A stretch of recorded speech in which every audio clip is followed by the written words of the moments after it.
बारामती पोटनिवडणुकीमध्ये काँग्रेसनं सुनेत्रा पवारांच्या विरोधात आपला उमेदवार उतरवलाय। राष्ट्रवादीच्या कार्यकर्त्यांनी याचा निषेध केलाय। राष्ट्रवादीच्या पदाधिकाऱ्यांनी प्रदेश कार्यालयाबाहेर बॅनर लावत काँग्रेसवर टीका केलेली आहे। अजितदादांनी काँग्रेसला केलेल्या मदतीची आठवण या बॅनरमधून करून देण्यात आली आणि याचा आढावा घेतलाय प्रतिनिधी सुशांत सावंत यांनी।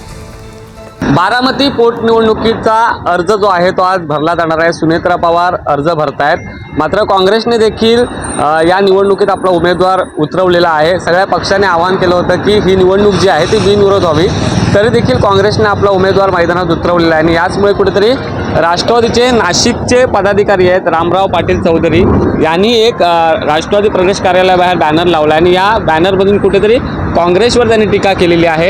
या बॅनरमध्ये त्यांनी म्हटलं आहे की माझ्या दादांनी अख्खं आयुष्य काँग्रेसमध्ये घालवलं आणि जरी राष्ट्रवादी स्थापन झाली तरी काँग्रेसच्या प्रत्येक आमदाराचं त्यांनी काम केलं, प्रत्येक कार्यकर्त्याचं त्यांनी काम केलं आहे, हे अख्खा महाराष्ट्र जाणतो। आणि आज कारण नसताना आपण दिवंगत दादांच्या आत्म्याला शांती देण्याच्या ऐवजी त्यांना त्रास देताय, हे योग्य नाही। उद्या काय आज काय पण आम्ही जिंकून येऊ, पण तुम्ही जर आमच्या सुनेत्रा वहिनींना बिनविरोध निवडून दिलं तर मी आणि आमचे राष्ट्रवादी पक्षाचे पार्टीचे कार्यकर्ते आपले आयुष्यभर ऋणी राहू।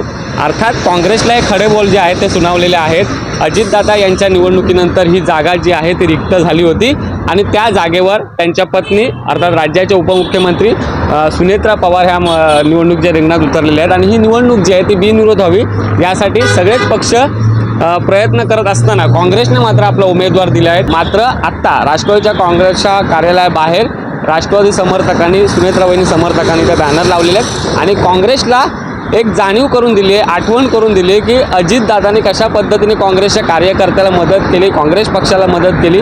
त्यामुळे अर्थात या मेसेजचा काँग्रेसचे नेते काँग्रेसचे कार्यकर्ते काय उत्तर देणं हे बघणं महत्त्वाचं ठरणार आहे। मात्र बारामतीच्या पोटनिवडणुकीवरून काँग्रेस आणि राष्ट्रवादी आता आमने सामने आल्याचं बघायला मिळतंय।